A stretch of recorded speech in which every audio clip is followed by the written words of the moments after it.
All right, Kristen, thank you so much for joining me today. How you doing? I'm doing well. Thank you so much for having me today. I'm really excited to be here because you and I could talk forever. So I'm just excited to do this Forever and ever. Yeah, ever for and ever. sure. So, our topic today, of course, is IP or LLC. Which one comes first? And I thought should start out with the basics. What is intellectual property law? Yeah, so I always like to think of intellectual property as sort of an umbrella term for your overall portfolio. And your portfolio is usually going to consist of three key components: trademark, copyright, and patent. And then the fourth kind of side component I want to say is trade secret. And trade secret doesn't really get talked a lot about because, well, it's secret, right? So you don't so trade secret is something that you don't release to the public, right? You keep it really close to the vest. So it is part of your IP portfolio, kind of, but it's more of a true business asset than anything else. Copyright is anything that's fixed in a tangible medium. So there's sort of like an artistic sort of element to it, creative works, that sort of thing. Trademarks are source identifiers. So they identify the source of goods and services to consumers. And then patents are more like inventions. They have utility to them. So they have to be novel and non-obvious. And those are sort of and then functionality. So that's sort of the requirements there for a patent. Okay, so a copyright might cover like lyrics to a song or the words in the book that you've written or anything that's written, right? Yeah, exactly. So it's any creative work that's fixed in a tangible medium. And when I say creative, there just has to be an element of creativity. It can't be like a calendar or, or let's say, the days of the week, right? You can't copyright those, right? Or, and actually, a case that's pretty famous is the Bikram yoga case. So, Oh. yeah, so the owner of Bikram yoga tried to copyright the flow of Ooh. those movements, and the copyright office said no, those are functional movements and standard kind of like body movements, so they don't rise to the level of being worthy of copyright protection. But Got the it. way you express those movements, so the way you instruct, so if you have a certain sign off, or if you are instructing in a really creative way and you have videos up online, you can still copyright those. You just can't own the movements necessarily. Got it. Okay. And then an example of a trademark might be like somebody's logo, or I think I heard that Abercrombie has trademarked the cologne that pops out Yeah, of its so has store every time you walk by. Play-Doh. So has Play-Doh. Play-Doh has Really? trademarked its. So they actually, from what I understand, there was, I don't know if it still exists after COVID, but they had like a flagship store somewhere on the East Coast, I think on the East Coast or maybe Midwest, and Uh-huh. they pump the smell of Play-Doh into the stores, Oh my and God. they've trademarked that scent, as from what I've heard. And then there's also trade dress. You can also trademark. You can register trade dress. So like the Apple Store, when you go into the Apple Hmm. Store, when you see an Apple Store, you're like, that's it. That's Apple, right? It's Right. that box. They've trademarked their trade dress, so it's registered. It's protected to them, protected by them. So any word, phrase, symbol, design, sound, color, smell. The Hmm. key is that it identifies the source of a good or a service to the consumer. So when you see that or smell it or hear it, NBC, you automatically know, Hmm. oh, that's that, right? So Right. that's the key for trademarks. That's funny. When you said NBC, I was thinking of the NFL little song that they Oh play before the yeah, games, and then you said yeah. NBC. Okay, NBC, yeah. so that's helpful. And then some examples of a patent might be like, I don't know, if you've created a new lipstick tube or something like that Yeah, works in a yeah. different way. Yeah, definitely. So usually, again, so patents can get really complex because a lot of times people think that when you're registering a patent, you're protecting the whole thing. When really there's so many patents out there right now that more often than not, it's the useful, novel, and non-obvious component of the thing that you're making. So like you mentioned, a lipstick tube, but let's say that lipstick tube has like a heating element or a cooling element to keep your lipstick from melting when you get into the car, right? So you're not protecting the whole tube. You're just protecting the component of that makes it unique, novel and non-obvious. And so oftentimes what a lot of patent attorneys are trying to do is kind of find their way in and find something that is going to be patentable, but also that can be financially beneficial to go through that process, right? Because Hmm. if it's not gonna protect it, if it's not gonna protect it in a way that's gonna help you make money, then why are you gonna Right. spend all the money to patent it, right? Right. Okay, that's super helpful. So then, so why should we spend time, money, energy, effort trying to protect our intellectual property? Like, what does it do for me to register a trademark? Well, when you think about trademarks specifically, you're really thinking about your brand identity overall. And so when there's a few things that you want to consider when thinking about protecting your intellectual property. Yes, there is the protective standpoint, right? I don't want somebody else using my brand name. I don't want somebody else ripping off my content. I don't want somebody else inventing this thing that I've already come up with. But if you just stop there, then all you're going to see when you are looking to register or protect is an expense. All you're going to see is defensive, right? You're just going to look at it from a defensive standpoint. When intellectual property is a saleable asset, it creates value and builds value in your company. So if you are ever looking for an investor or if you're ever looking to sell your business, having strong goodwill in your trademark, having valuable content registered to you, those things all add value to your business. And then even apart from that, you can take that registered intellectual property and put it to work for you and have it make money through various channels, licensing, right? Collaborations, and all of these possibilities are much easier to put in place if you've already taken the steps to register it and lay that groundwork appropriately. Okay. Yeah. Thank you for that. Cause so we spend so much time thinking about like, don't get my stuff. I got to protect my stuff and keep it really close to my chest and, keep everybody out, right? Have that fence. But I just want us to start thinking about, especially folks of color who are so creative, we're doing stuff, but we don't necessarily know how all of these systems work. But I just want us to start thinking about how can we actually use the things we create to help us make more money. So I know there's got to be things out there that we just hadn't even considered, right? Like I think earlier you gave an example when we were talking before we used to hit record, talking about an artist who might be designing something for a sweatshirt, and so now that company is going to put the image on the sweatshirt, and they're getting paid maybe for the creative process. But if what else could they do if they had would it be a copyright on the art? Yeah, so it could be, right? So if let's say your shop decides, let's say you have a shop that sells, prints, and you're creating those prints yourself. Um, Collaborating with another company in a vertical market. So, for example, if you're creating cards or postcards or whatever, or prints or of your art, and a company approaches you about, hey, we want to put your art on a sweatshirt or a T-shirt, that is an excellent vertical market because you're not necessarily going to want to invest in the infrastructure to come out with the line of, it takes a lot to launch a line of shirts and hats and sweatshirts and clothing goods. So this other company can come in and make that happen for you. But too often what I see happen is the company approaches the artist and the artist doesn't know that they should hang on to the ownership of that copyright, because yes, that artistic work would be subject to copyright protection. So copyright is not just one thing, it's a bundle of rights. You have the right to reproduce, you have the right to perform, you have the right to exhibit, you have the right, and all of these rights are all about making money, right? It's about, and I hate using the word exploitation, but that's literally the word that we use in the law. It's your right. You have the right to exploit the things that you create to benefit you. And too often, what winds up happening is these companies, these large companies, come to these creatives and they say, hey, we love what you're doing. We want to do it with you. Sign our agreement. And that agreement usually says, oh, by partnering with us, you're assigning over all right, title, and interest to everything that you're creating for us.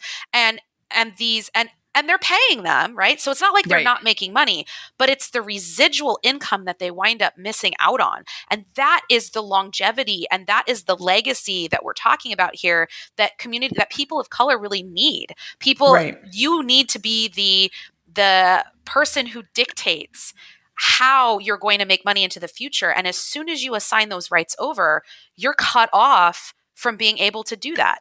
So a Mm-hmm. better way is to come back to that company in that same example and say, all right, I like what you're thinking. How about instead of you pay me, not only are you paying me a fee to make this design for you, but then I'm also going to get a cut or a royalty payment on anything that comes in that you sell. And that Right. usually makes them go, "Oh, right." Right. So you might get a no. And oftentimes this is the trap, right? The trap that we fall into as people of color is we look at it and we go, I want that money, like that payday. I need that Right now. payday, because we're told as creatives, and I'm a musician, so I also consider myself to be a creative. Mm-hmm. But as creatives, we're told, we believe this lie that that artist equals starving, that we can't make money from our art. And so when somebody offers you a payday, you are so excited to take it that you kind of go, well, I'm okay with just, I know that I'm underselling myself or undercutting myself. I know that I'm kind of cutting myself off at the knees, but I need this now and the next one. Mm-hmm. I'll do it the Mm-hmm. next time around. But you're Right. sort of, every time you do that, you're lopping off your ability to make long-term income off of your intellectual property, which is your livelihood as a creative. Right, totally. I think about all the time about Michael Jackson owning his own catalog, about Prince fighting to own his own catalog. We've all seen and read stories about artists who have gone broke. Like, how could they go broke? They had, 5, 6 number ones, and it's because oftentimes it's the production company or the I don't even know what the proper term is for it, but it's not the artist himself or herself or themselves that actually owns the rights to the music. Maybe they're the ones who are singing it, maybe they're the ones who have written it, but it's whatever agreement they have worked out with the record label.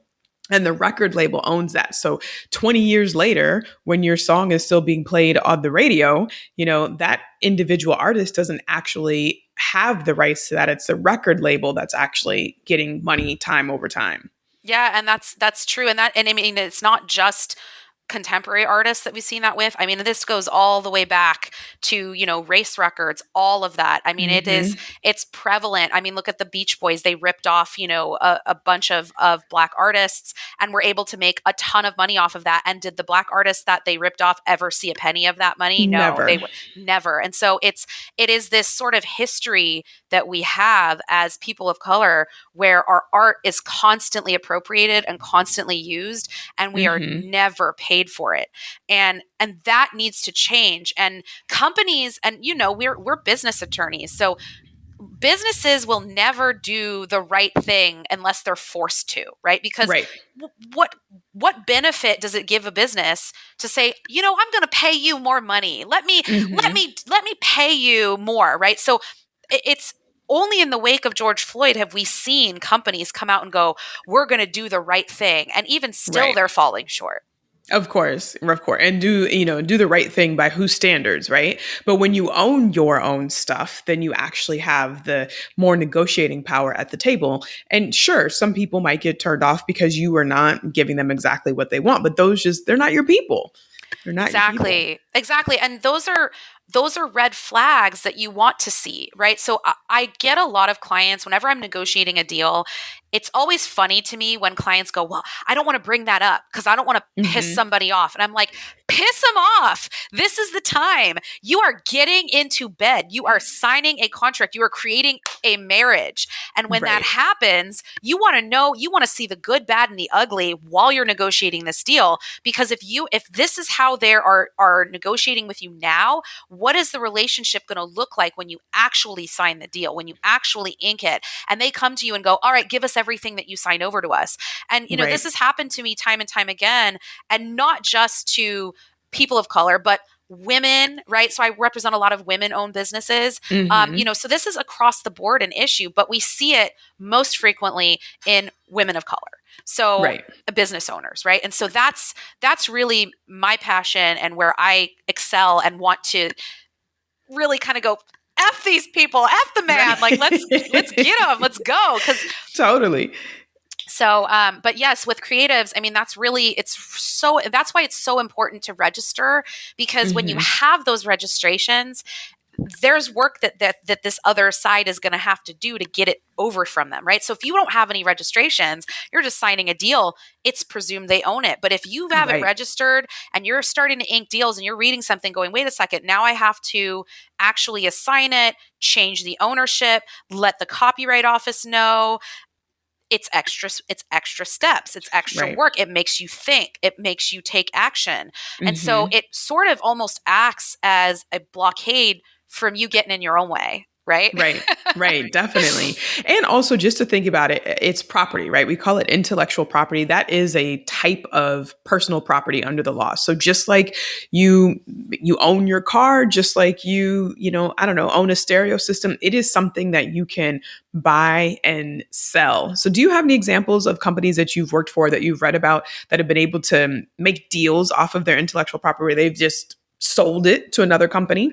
Yeah, I do. So I actually work with a company, and they've told me, tell everybody that you work with us. So I've worked with Whole30 for a number of years. They're a really big elimination program where you remove, all sugar, alcohol, gluten, Hmm. grains, all of that stuff from your diet for 30 days.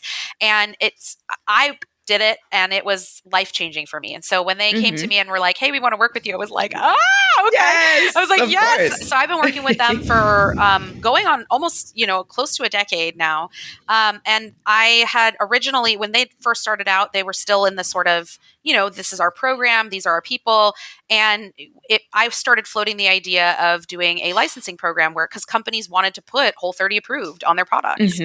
Right. And so I approached the owner about it, and, she was like, I don't know, like, it just doesn't feel, I don't know if that's something I really want to do. And I was like, I swear this is going to be really good for the business. And so it ended up becoming a huge part, that licensing program. And they didn't have to create anything new. Hmm. That's the beauty of licensing your intellectual property is, like I mentioned in the, artist example, you're not doing anything different than you're already doing. You're taking what's already in existence, and you're diversifying it, and you're allowing somebody else to do the hard work, and you're collecting a profit on it. And that Hmm. is huge, because nobody wants to have to create a new program, a new course, a new this, a Right. new that. I mean, that's the work, that's the toil, right? And so Right. if money can come with ease, intellectual property is a really great way to do that.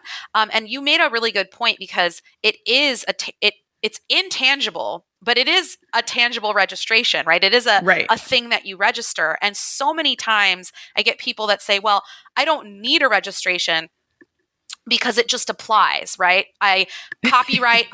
exists, and copyright applies. And that's true. But that's like saying someone sold me the title to their car, and I have the slip in my hand, but I've never let the DMV know. Right. Right? I've never taken the steps to formalize the ownership. And yes, you still technically own it, but if problems arise, you're going to run into issues with enforcing your rights. And so Hmm.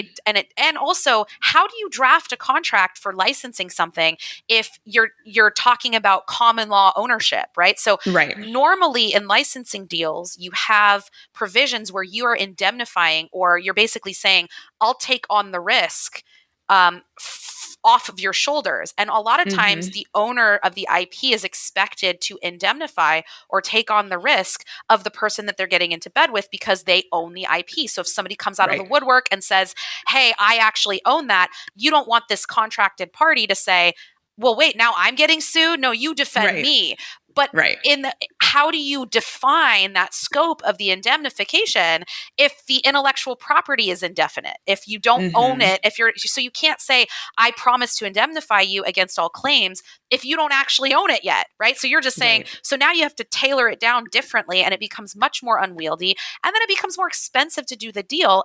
And oftentimes these deals happen fast. So you're getting Right. people that go, hey, I want to do this, let's do it tomorrow. And you're like, let me get my trademark, it'll take Right. 18 months. Like, Yeah, too little, too late, right? yeah, and so people look at you and they go, you're not serious. You're Hmm. not, and we people of color, we know that this is Right. something that they do anyway. And so, it's one of those hoops that I hate that we have to jump through, but it's an easy hoop, right? Registering something is not rocket science. Now you could do it yourself. There's no requirement under the law that you hire a lawyer to register a trademark or copyright for you, but it's a pain in the ass. So Right. if you want somebody, if you're most business owners aren't going, yeah, let me go figure out how to how to do this yourself myself. Most business owners go, let me call my lawyer up. I'm just going to Hmm. have them do it. And so that's really where, a firm like ours can come in, or, even finding somebody who can help you with it. Right, right, right, right. Okay. I have a couple other examples. One of my friends is also an IP attorney, and he was saying he was a part of this startup, and the founder invested, I think, $200,000, and his role was to get the trademark for the company.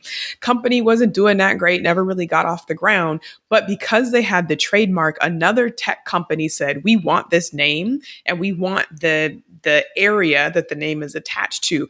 The company paid $250,000 for the trademark. The investor got all of his money back, and they made $50,000, and they shut the business down and were like, maybe we'll try again later. Right. Yep. And I think that's a really important example because sometimes we think that we have to find success first Oh, yes. before our business is worth something, before our name is worth protecting. And that is not necessarily true. There's another example that he gave me about he was working with this donut shop and they trademarked the name. Somebody on the other side of the country from New York reached out, an attorney reached out and said, "Hey, what do you think you're going to do with this? We have a baked goods company that has a similar name." And so they are in negotiations for the East Coast company to possibly purchase the IP or the trademark from this donut shop that was supposed to start. Then COVID happened. They still have the name. I don't know if they're actually off the ground yet. And the attorney was like, this baked goods company is actually interested. Let me see how we can expand this trademark on behalf of his clients. So now, if there is a sale of the trademark, now it covers more and it is more valuable. Yep. So it really is this tool, it's an asset for your business that is, I mean, it's a part of your business, but it is also something a little bit different than what you actually do. I mean, obviously, they go hand in hand, but you could have a business that fails, but still have a valuable trademark or copyright and still be able to make money from that. So I just want people to really think about how can you use what you're already doing and set yourself up for as many opportunities as possible. And even if you don't take them, just put yourself in position to win, even if your success doesn't come because you've built this $1 million business. Maybe you just build $1 million trademark, Well, and that's a something really valuable good too. point. That's a really great point because, Madam C.J. Walker, Hmm.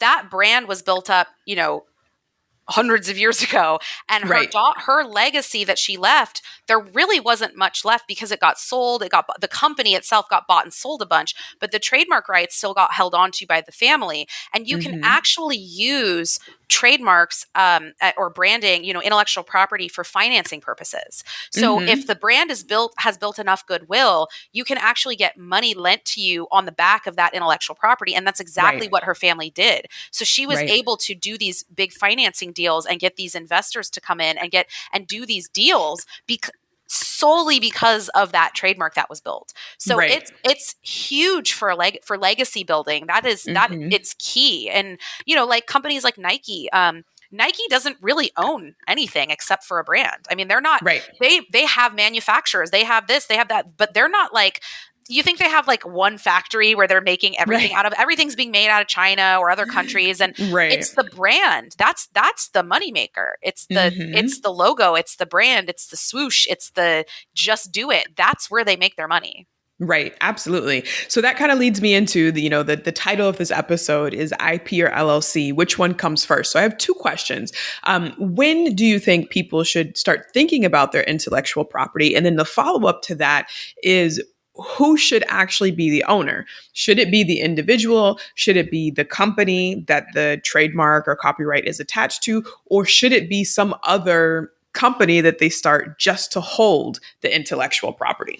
I'm so glad you asked that. And so, like, I'm going to give you the lawyer answer, which is it depends, Of right? course, I knew. It depends, right? It depends. So, really, a lot of times, if I in a perfect world, I would see them start to look at them at the same time, right? Because if you're going to start a business, a lot of people go, well, I don't want to set up my LLC. And I'm sure you get this a lot. I don't want to set All up the time. my corporate structure until I have made something of myself. And I'm like, ugh, like that, it makes me so nervous because Me you're too. subject to unlimited liability. When you start your business without a corporate formation in place, you are a sole proprietor and you are subject to unlimited liability. And so that's terrifying as an attorney, right? And you'll get, and I'm sure you've talked with CPAs before, and you get the CPA answer, which is, oh, you don't make enough money for it to matter. Exactly. But that's not the Exactly. only aspect of that's not the only reason we set up corporate entities. We set up corporate entities to give you limited liability.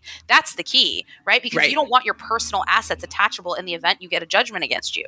And then also you can bankrupt a company and not have to bankrupt yourself, which is nice. It's huge, right? Or affect your credit score if you do it right. Like this is something I think that folks of color really need to understand. I mean, all people, because I do get that question a lot, but it's not just an expense, right? Like just like intellectual property is not just an expense. These tools are in place to help protect you. And if you're just getting one side of the story, you need to talk to more people and talk to qualified people who will give you the complete picture or put those people in place to help you get a complete picture. Because it's not just, oh, I got to pay, in California, $800 minimum tax per year, which is waived for the first year. Yes. Until 2022. Right. So right. And it's a minimum tax. It's not a fee. But then also, okay, I'm going to have to pay to play in this business game, but how does it protect me? You have to pay for insurance, but you know that if you get into an auto accident, it's going to cover you and you're going to do much better in the long run if you have that accident with insurance and if you have that accident without insurance. Business structures are very similar. Sorry to interrupt. I will let you keep going. I think that is 100% right. And I also, it also kind of chaps my butt when people are like, oh, I have my LLC, and then they're just commingling everything across the board. And and because a lot of times what they'll do is they'll go to their tax advisor or a CPA, and CPAs they'll set up the entity for you, but they don't, not all CPAs are created equal. And so they don't necessarily know to advise them from a legal standpoint, which is don't commingle, don't do this, don't pierce the corporate veil, so that when something does happen, you don't actually have that protection because you were showing your ass all over the place, like commingling your assets and your funds. And so, so you're absolutely right. I think, and I am not hating on CPAs because I always work in conjunction with CPAs. Right. Me too. Whenever somebody goes, hey, I want to set up an LLC, I have 3 partners. I'm like, well, have you talked to your CPA about how this is going to affect you from a tax perspective? Because you're sharing the profits and the losses, and you need to know how that's going to be divvied up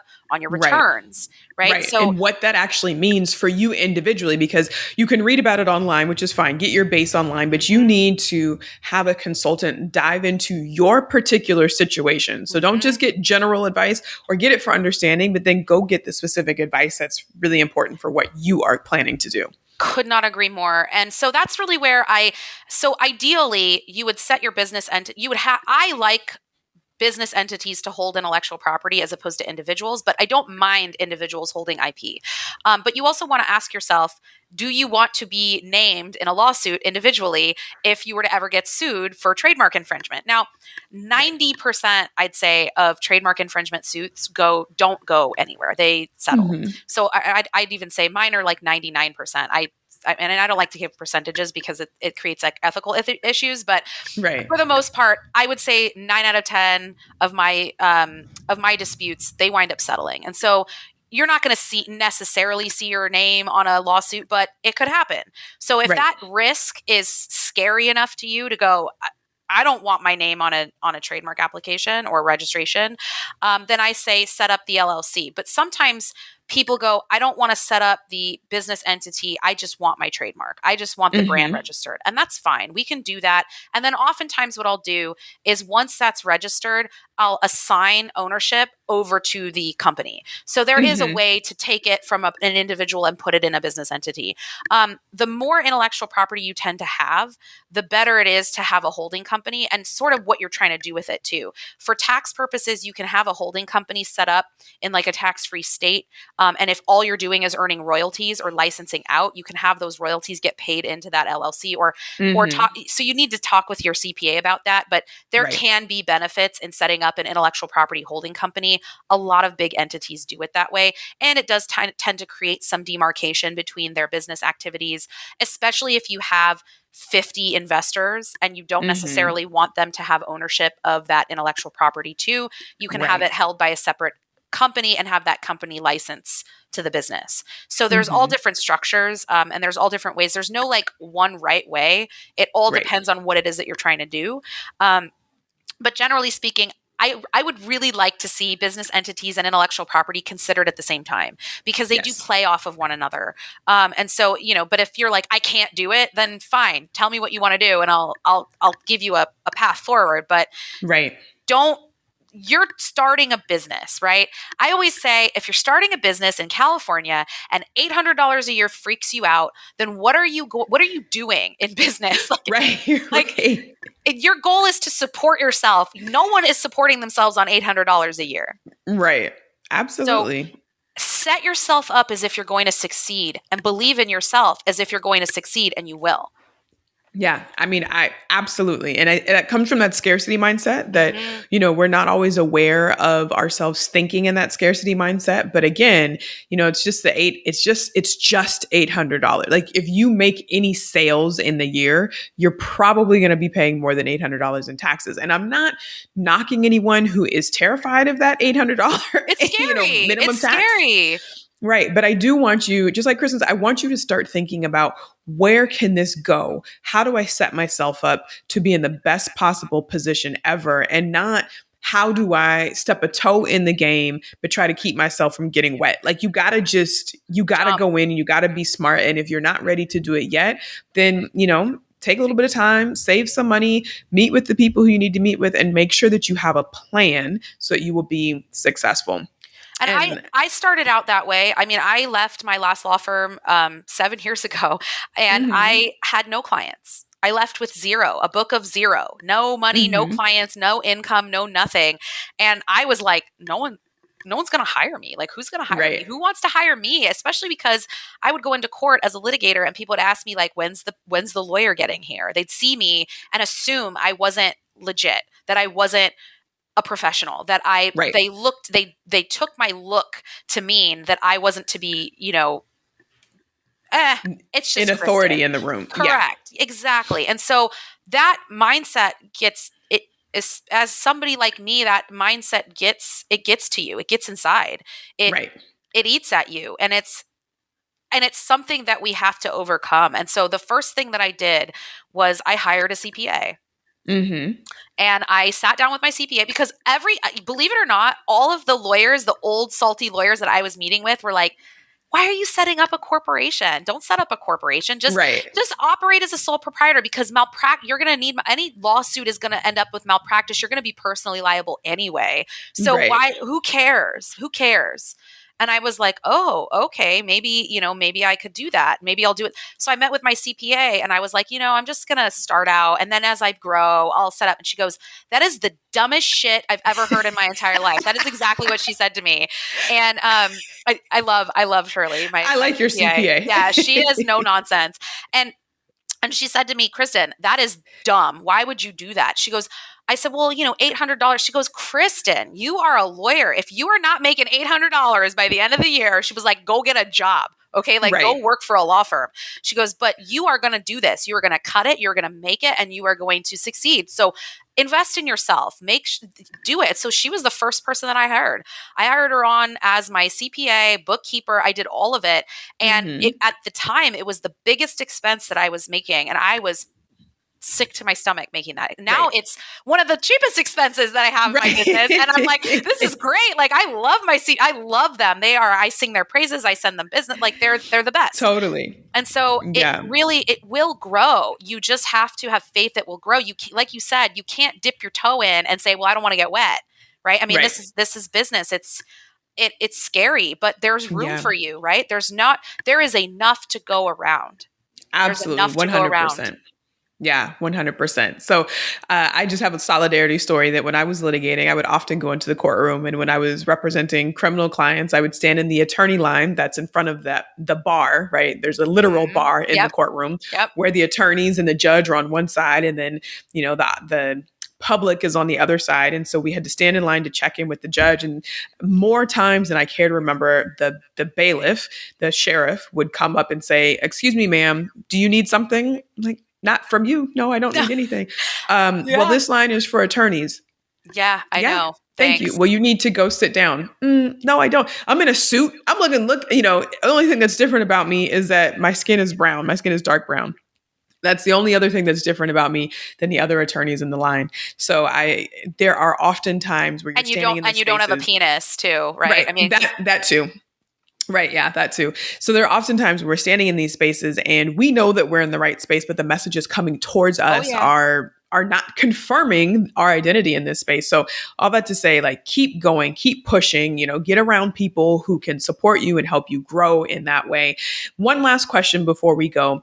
How has entrepreneurship changed your life? And do you ever regret it? Oh, that's such a good question. Um, it has changed my life in so many ways.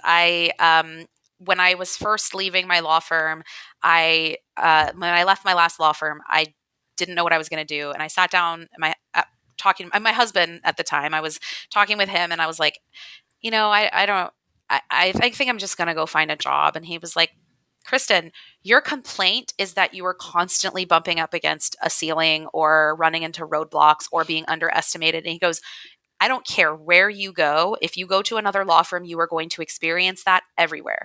He goes, the Hmm. only way you can sidestep that is to do it yourself. He goes, it's going to be hard. He goes, but I know you can do it. He's like, you are tenacious and you will figure it out. And he was like, and I will be there for you. So just do it.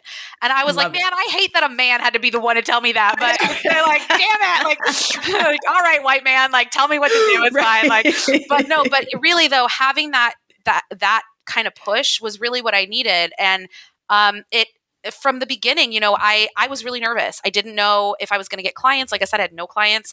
So Right. my colleague, who I actually am in his building right now, and he's still my landlord. I mean, he's still somebody I go to for advice. He was my first boss at my last law firm, and he left the law firm Hmm. too. And I said, I don't think anyone's going to hire me. And he goes, well, I'll hire you because I'm running. I have my clients that I'm taking with me, so I need help. Right. And he goes, Right. so I'll give you work and I'll pay you as a contractor while you build your book of business. And he goes, and you just tell me when you don't want my work anymore. And I was Yeah. able to tell him by the second month. That was the push. Like, that was the support that I needed to do it. And it changed my life drastically. Time, energy, money. I mean, I made more money in my first year of entrepreneurship than I would have made in my first 6 years as an associate at a law firm, Hmm. especially because Hmm. I didn't go to a Harvard or a Yale or a Stanford or a Berkeley or a UCLA. I mean, I didn't even go to a top Right. tier 3 school. I went to a Uh-huh. school that lost its ABA accreditation Oh last no. year. Yeah. So, and I still, and I got a world class education and passed the bar on the Absolutely. first try. So, but when that happens, they see the school that you went to and they go, we're not going to interview them. We're not going to take a chance. And Right. so, entrepreneurship gave me that credibility because I could build it for myself. I could decide Hmm. how I wanted to be perceived. And I could also say F you to the people that weren't, I could decide what clients I wanted to take on, Right. that I Right. didn't want to work with assholes anymore. And it was beautiful. It was the best thing ever. And then I never regretted it. You won't regret it. If you are thinking about taking a leap and starting a business and you have a plan and you don't let the plan don't get so deep into the planning weeds that you just don't act. That would Yeah. be sort of the one thing, because I was like, well, once my website's up, once I have the Right. perfect Of course. logo, once I have my name, once I do it, you will never get to the point where you feel ready. It just won't Right. happen. So, but you won't regret it. I promise. You Absolutely. won't. Well, thank you so much for this beautiful conversation. Can you tell everybody where to find you if they need a consultation or just want to follow you on your pop-in Instagram? Yeah. So my law firm is Trussell Law. I did not name my law firm after me. My name is not Kristen Trussell. A trestle is a brace frame serving as a support, like a train bridge that you go over, because Hmm. we build a bridge from your brand to your bank account. So we help our clients traverse that bridge from branding to bank account. And that's what we do for our clients. Trestle Law, TRESTLE law.com. I'm also on Instagram, Trestle Law, or you can find my personal Instagram at Kristen_Roberts_Esquire. Love it. Thank you so, so much. Thank you. It was so good talking with you today. You too. Bye.